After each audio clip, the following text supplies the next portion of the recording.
এরা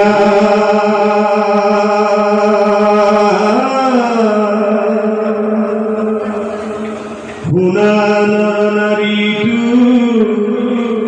ও কথায় অনুপম যদি দেখায় আত্মহরি সমস্ত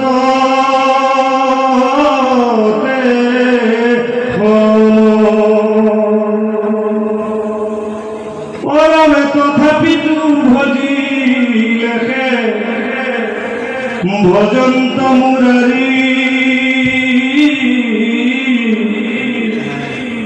অভজা জনক মারা অন্তঃশাস্তি করি। কৃষ্ণ এই অধ্যায়টোৰ শেষত কবি অনন্ত কুণ্ডলীয়ে কৈছে যে শুনা নৰ নাৰী ইটো কথা অনুপাম। হে নৰ নাৰীগণ, তোমালোকে এই অনুপম কথা শুনা হওক। যদি দেখা আত্মহৰি সমস্ততে সম, যদি সমস্ততেই আত্মহৰি তুমি দেখা পোৱা, সমস্তকে যদি তুমি হৰিময় দেখা, তেতিয়া তুমি সমস্তকে সম দেখিবা। আৰু কৈছে তথাপিতো ভজি লেখে ভজন্ত মুৰাৰী। যদিও তুমি সমস্তকে সম দেখা, সমস্তকে ব্ৰহ্মময় দেখা, যদিও তুমি জানা যে যত জীৱ জংগম কীট পতংগম অগণগ জগতেৰি কায়া, সমস্ত ভূততে মই আছো মই হৰি, সমস্ত ভূততে ব্যাপী আছো মই হৰি, সবাকো মানিবা তুমি বিষ্ণু বুদ্ধি কৰি। তেওঁ যদিও সমস্তকে বিষ্ণু বুদ্ধি বুলি কৰে, সমস্তকে সমজ্ঞান কৰে, সমস্তকে ব্ৰহ্মজ্ঞান কৰে, তথাপিতো ভজি লেখে ভজন্ত মুৰাৰী। আমি সমজ্ঞান কৰিছোঁহে, আমাৰ আত্মদৰ্শন হৈছেহে, কিন্তু যদি আমি নভজোঁ, তেওঁ সেৱা আগ নবঢ়াওঁ, তেওঁ যদি আমি নাভাবোঁ, তেওঁৰ কথা যদি গুণানুকীৰ্তন নকৰোঁ, যদি তেওঁক সেৱা নকৰোঁ, তেওঁক ভজনা নকৰোঁ, তেতিয়া কিন্তু আমাক নভজে। ৰুক্মিণীয়েও জানে যে ভগৱন্ত কৃষ্ণই পৰম ব্ৰহ্ম পৰমেশ্বৰ পৰমাত্মা, জানিলেই নহ'ব, তেওঁ ভজিব লাগিব। তেওঁ ভজিছে, হে কৃষ্ণ তুমি মোৰ স্বামী হোৱা, তোমাৰ মই শৰণাপন্ন দাস হ'ম। এনেদৰে তেওঁ কৃষ্ণক ভজাৰ পিছত কৃষ্ণই এয়া ৰুক্মিণীকো ভজন কৰিছে। কৈছে তথাপিতো ভজি লেখে ভজন্ত মুৰাৰী। আমি যদি ভগৱানক জানো, তথাপিও কামত নাহিব যদি তেওঁক আমি নভজোঁ। ভজা মানে কি? তেওঁ গৰাকী বুলি স্বীকাৰ কৰিব লাগিব, তেওঁৰ কথা মনলৈ আনিব লাগিব, তেওঁৰ কথা গাব লাগিব, কীৰ্তন কৰিব লাগিব, শ্ৰৱণ কৰিব লাগিব, আৰু তেওঁক সমস্ত ভূততে তেওঁ সমস্ত জীৱই যেন তেওঁ প্ৰতিমা, সমস্তই যে তেওঁ গীতাত তেওঁ কৈছে ময়ে সকলো ময়ে, মোৰ একাংশ মাত্ৰৰ দ্বাৰা সমস্ত বিশ্ব বিদ্যমান। এই কথাষাৰ জানিলেই নহ'ব, তেওঁৰ প্ৰতি সেই ভজনা ৰাখিব লাগিব, তেতিয়াহে তেওঁ সেই ভক্তক ভজন কৰে। আৰু কি কৈছে? নভজা জনক মাৰা অন্তঃশাস্তি কৰি। আৰু যিজনে তেওঁক ঈশ্বৰ বুলি নামানে, যিজনে তেওঁক গৰাকী বুলি নামানে, যিজনে তেওঁক স্বামী বুলি নামানে, তেওঁক ভগৱন্ত বুলি স্বীকাৰ নকৰে, তেওঁলোকক শাস্তি সহকাৰে মৃত্যুদণ্ড দিয়ে। যেনেদৰে পুতনাৰ পৰা আদি কৰি অঘবক কংস আদি কৰি যিমান তেওঁক নভদাসকলক তেওঁ যেনেদৰে শাস্তি দি মাৰিছে, আজিৰ সমাজতো আজিৰ পৃথিৱীতো ধৰ্মক যিসকলে নামানে, ধৰ্মক যিসকলে নভজে, ভগৱন্তক যিসকলে নামানে, ভগৱন্তৰ বাক্যস্বৰূপ শাস্ত্ৰ ভাগৱতৰ কথা নামানে, তেওঁলোকক এনেদৰে শাস্তি দি মৃত্যুদণ্ড দিব বুলি লিখকে কৈছে কৃষ্ণ। এরাম পাখন্দ রুকুমর মুন্দ ও মুন্দি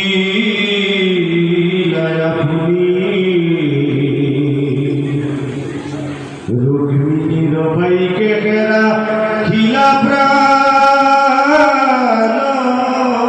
খালি ভগতর বাক্য করা খন্ত নারায়ণে জানিয়া গমন তু ধরিও সাধু গলে। কৃষ্ণ আকৌ কৈছে, চাওকচোন এই ৰুক্মবীৰ কিমান পাখণ্ড আছিল, তথাপিও তেওঁক আকৌ মৃত্যুদণ্ড নিদি তেওঁ মোক খালাচ কৰি দিলে, তেওঁ এৰি দিলে। ইয়াৰ কাৰণটো আছে। আপোনালোকে ভাবিব পাৰে যে কৃষ্ণই জেঠেৰিয়েক বুলি নেমাৰি চেলেকা চেলেকিকৈ মূৰটো কাটিয়ে পঠাই দিলে, বেলেগক ধৰি ধৰি মাৰিছে, সেইটো কথা নহয়।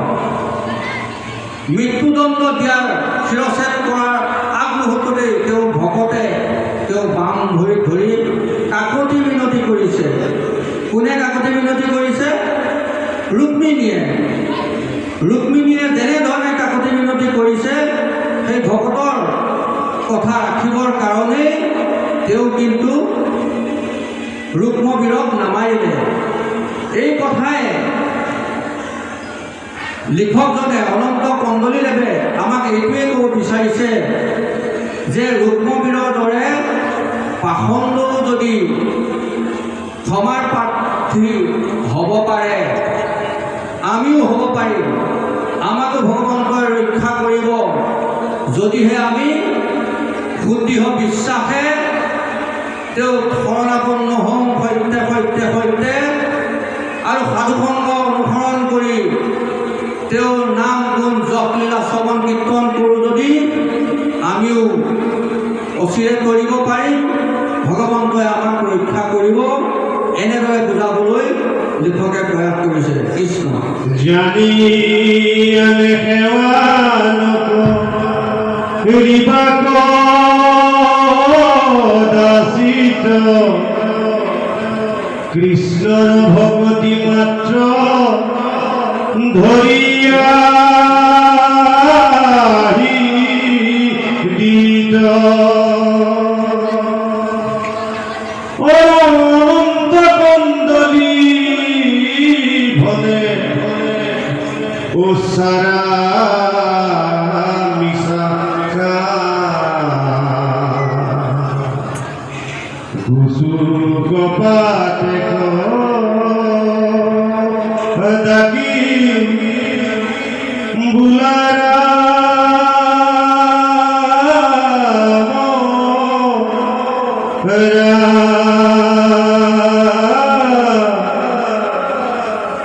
হৰিৰা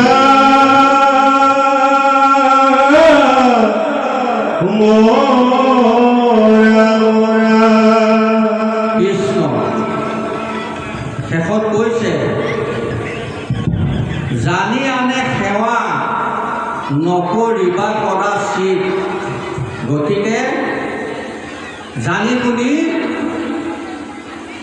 আনে সেৱা নকৰিবা কদাচিত, কৃষ্ণৰ ভকতি মাত্ৰ ধৰিও হিৰি। গতিকে ভগৱন্তক উপাসনা কৰিবলৈ নামৰ ব্যতিৰেকে অন্য ব্যৱস্থা গ্ৰহণ নকৰিবা। কেৱল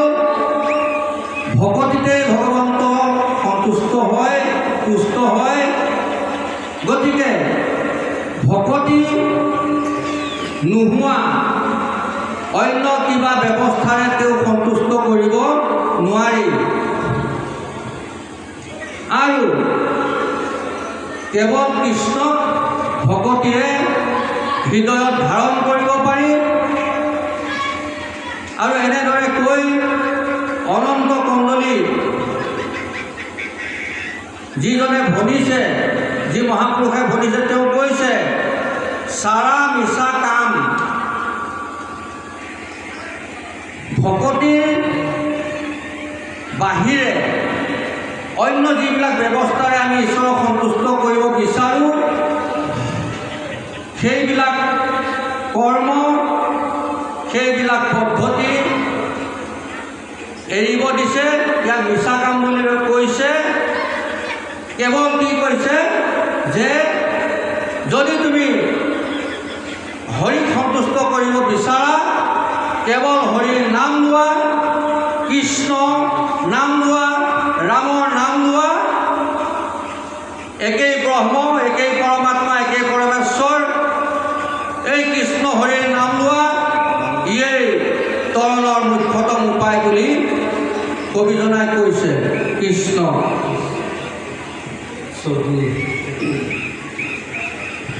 ৰাম অনন্তৰে নাৰায়ণে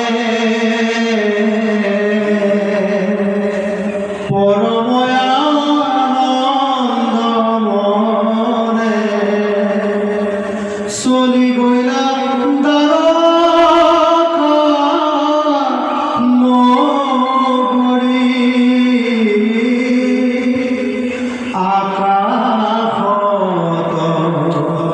দেবগণে জয় জয় যুকাৰন্ত ঘনে ঘনে কুসুম সিঞ্চৰি বলভদ্ৰ আদি কৰি চতুষ্পাশে চলে বেলি অসংখ্য যাদৱীষে নাগনে বাৱে জয় চাপধুল শবদ তুমুল ৰুল আনন্দে ভৰিল ত্ৰিভুৱনে। কৃষ্ণ শান্তাকারণ ভুজঙ্গ শয়নম পদ্মনাভম সুরেশম বিশ্বধারণ গগন সদৃশম মেঘবর্ণ শুভাঙ্গম লক্ষ্মীকান্ত কমল নয়নম যোগী বিদ্যানম গৈমম বন্দে বিষ্ণু ভবভয়হারী সর্বরূপে বিনাশম। বা বান্ধবাই মাতৃ সমস্ত, আমি ইতিমধ্যে এই শোকাসনত উপবিষ্ট হৈ থকা সময়খিনিত জৰাসন্ধই শিশুপালত কবুত দিয়াৰ পৰা এয়া আহি বলুৱে ৰুক্মিণীক কবুত দিয়ালৈকে আৰু ৰুক্মবীৰক মৃত্যুদণ্ডৰ পৰা প্ৰত্যাহাৰ কৰি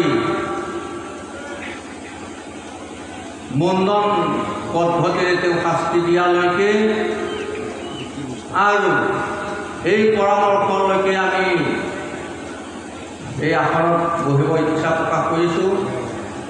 ইয়াৰ পিছতে আমাৰ সাৰংগ বৰা বাপজনাই পাঠ কৰিব। যি হওক, ইয়াৰ পৰা এই